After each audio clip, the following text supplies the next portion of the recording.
Birthdays are supposed to be about love, right? About feeling like you matter. Like the people you've spent your whole life caring about finally see you. But mine wasn't like that. On my 25th birthday, the only thing my mother saw when she looked at me was a reminder that her firstborn had grown too old for attention. She smiled, calm as ever, and said, "You're too old for gifts now, Judy." An hour later, that same woman stood in the driveway with my father, beaming as they handed my younger sister Grace the keys to a brand new SUV. The kind you only see in glossy ads, a red bow glinting on top. In that moment, I realized something I had probably known all along. I wasn't really part of this family. I was a placeholder, a stand-in they simply tolerated until their favorite came along to fill the role of cherished daughter. My name is Judy, and this is the story of how my parents managed to forget about me completely on my birthday, how they showered my sister with everything I'd ever wanted, and how, not long after, they came crawling back when I was finally strong enough to choose myself over them. Stick around, because I'll tell you exactly what happened and why. In the end, I wasn't sorry for walking away. Let's go back to the day it started. The birthday that rewired the way I looked at love. I woke up that morning to silence. Not the gentle kind that promises peace. This silence was hollow, the kind that presses down on you and whispers, "No one remembered." Even before I got out of bed, I could feel it. That strange heaviness that comes when you realize the world has already moved on from you. Still, I brushed my hair, tucked loose strands behind my ears, and told myself I was being dramatic. Maybe they were hiding decorations or a cake somewhere downstairs. Maybe, for once, I wouldn't have to pretend the bare minimum was enough. When I stepped into the kitchen, it hit me instantly. My mother was standing on a chair, taping silver balloons to the ceiling. Big, shiny ones that caught the morning light. They spelled out, "Congrats, Grace!" Grace, my younger sister by 4 years, had finished her junior year of college. Decent grades, nothing life-changing, but you'd think she'd cured a disease from the way my parents talked about her. Mom glanced back when she heard me. "Oh, morning, sweetheart," she said brightly. Then, as if it were an afterthought, "Happy birthday! We'll celebrate next weekend, okay? Today is about your sister. Your father has something really special planned." I nodded, forcing my lips into what I hoped looked like a smile. "Yeah, sure." Grace appeared, looking effortlessly perfect in jeans that probably cost more than my entire paycheck. She smiled, that smug little smile that always danced between pity and superiority. "You don't mind, do you, Judy? I mean, you're 25 now. Birthdays aren't really a thing anymore." I wanted to ask her when. Exactly, birthdays stopped being a thing. 16, when they forgot to pick up my cake from the bakery and I ended up with one that said "Happy birthday, Julie"? Or 21, when they went on a weekend getaway and left me alone. But instead I just whispered, "Of course not. Congrats, Grace." Then I walked back upstairs, sat on my bed, and stared at the small box I'd placed on my nightstand. A tiny silver necklace with a compass charm. I'd ordered it for myself the week before, wrapped it in tissue paper, even wrote to Judy, from Jay on the tag. Pathetic, maybe. But when you've lived invisible long enough, you learn to fill the silence with your own gestures. Later that afternoon, I was washing dishes when I heard squeals from outside, my mother's laughter, my father calling my sister's name with pride thick in his voice. I dried my hands and walked to the window. There it was, a gleaming white SUV parked in the driveway, brand new, the sun flashing off the windshield, a massive red bow tied on top. For one naive, flickering second, I thought maybe, just maybe, it was a surprise for me. But then Mom held out the keys and said, "You earned this, honey. You've worked so hard at school. We're so proud of you." Grace squealed, kissed both of them, and ran her hands over the steering wheel like it was a crown. I stood behind the glass, gripping the dish towel so hard it nearly ripped. Dad looked up, caught my gaze, and something trembled in his expression. Maybe guilt, maybe just a shadow. But he turned away and started taking pictures of Grace in the car. I went upstairs, locked the door, and sat on the edge of my bed staring at the wall. No tears. Just the echo of realization filling every corner of my chest. Every forgotten birthday, every moment of second-place silence came rushing back. I saw myself at 12, alone with a grocery store cake. I saw them clapping for Grace's small wins, while ignoring my big ones. That day, everything clicked into place. I would never be enough for them. I wasn't their shining star or their prodigy. I was the background of their story, the stand-in, the filler, the person who made Grace's spotlight look brighter by contrast. That night, lying in bed, I overheard my mother's voice through the thin wall separating our rooms. She was on the phone with her friend Denise. "Oh, we didn't get anything for Judy this year," she said, laughing softly. "She's 25, too old for gifts. But Grace, oh, you should see the car. She deserves it after how hard she's worked." I pressed both hands over my ears, but her words slipped through anyway, sharp and uninviting. "Judy understands," she continued. "She's always been so mature, so low maintenance." Low maintenance. That phrase sank deep into me like salt water in a wound. That's what they called me because I stopped asking. Because years of disappointment had taught me that wanting something only made the silence hurt more. They never called Grace easy or mature. She was precious. She was our miracle. I was their convenient background noise. Too old for gifts, but never too old to cook dinner when Mom was tired.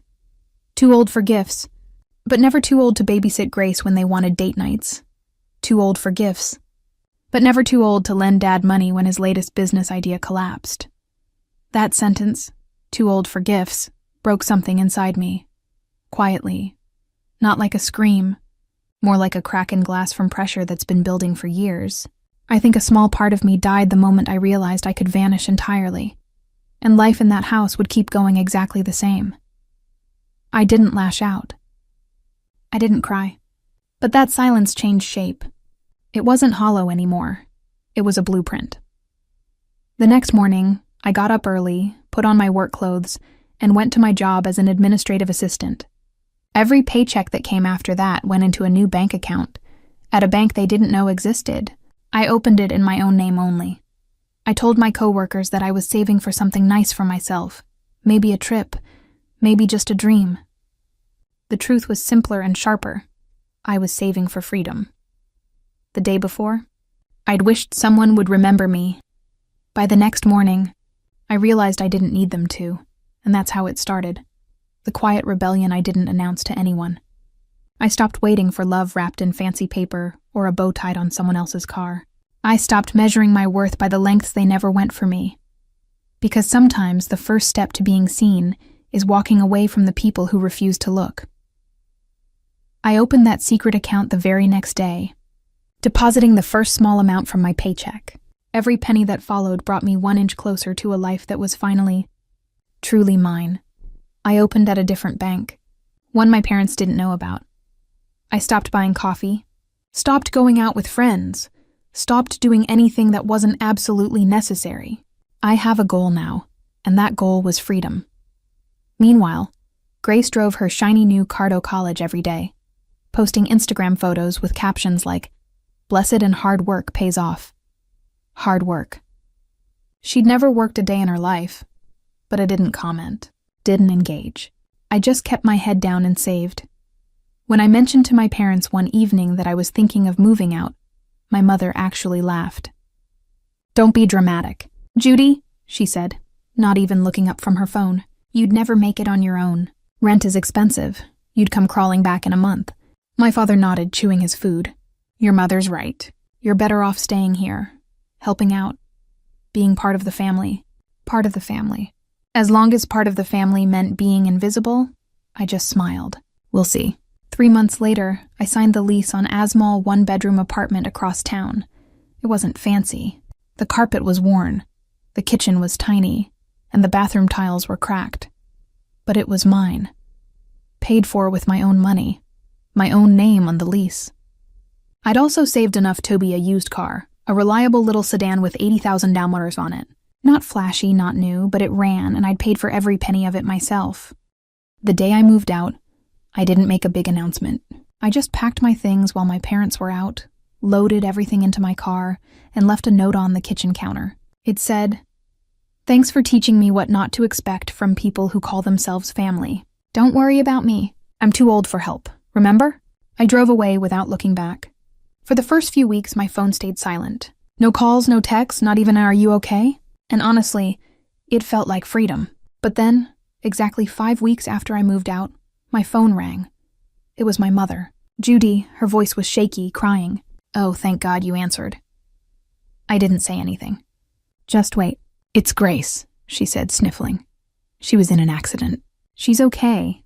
Thank God she's okay, but the car is totaled." Completely destroyed, I closed my eyes, took a slow breath. "I'm glad she's okay," I said evenly. "But Judy," Mom's voice cracked, "we can't afford another car right now. Your father's business hasn't been doing well.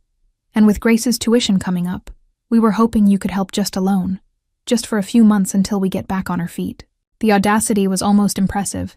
"You want me to give you money?" I said slowly, "for Grace's car." "Yes," Mom said, like it was the most reasonable thing in the world. "I know you've been working. You're responsible. You've always been so good with money." I laughed. I actually laughed. "Mom," I said, my voice calm and cold, "do you remember what you told me on my birthday?" Silence. "You said I was too old for gifts. Too old to be celebrated. Too old to matter." "Judy, that's not so. I think that applies to financial gifts too. Don't you?" Her breath hitched. "You don't mean that." "Oh, I do." I said, "Goodbye, Mom." And I hung up. She called back immediately. I didn't answer. She called again and again. Finally, she left a voicemail.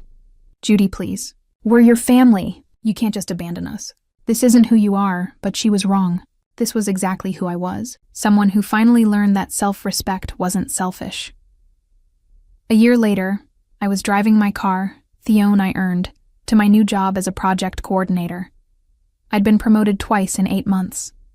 I had friends who remembered my birthday, who showed up with cake and candles and cards that had my name spelled correctly.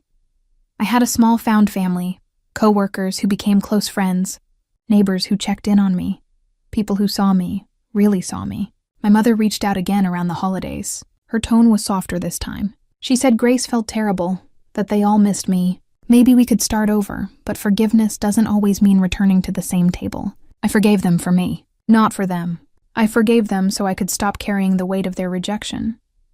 But I didn't go back because the truth is being forgotten by the wrong people was the best gift I ever got.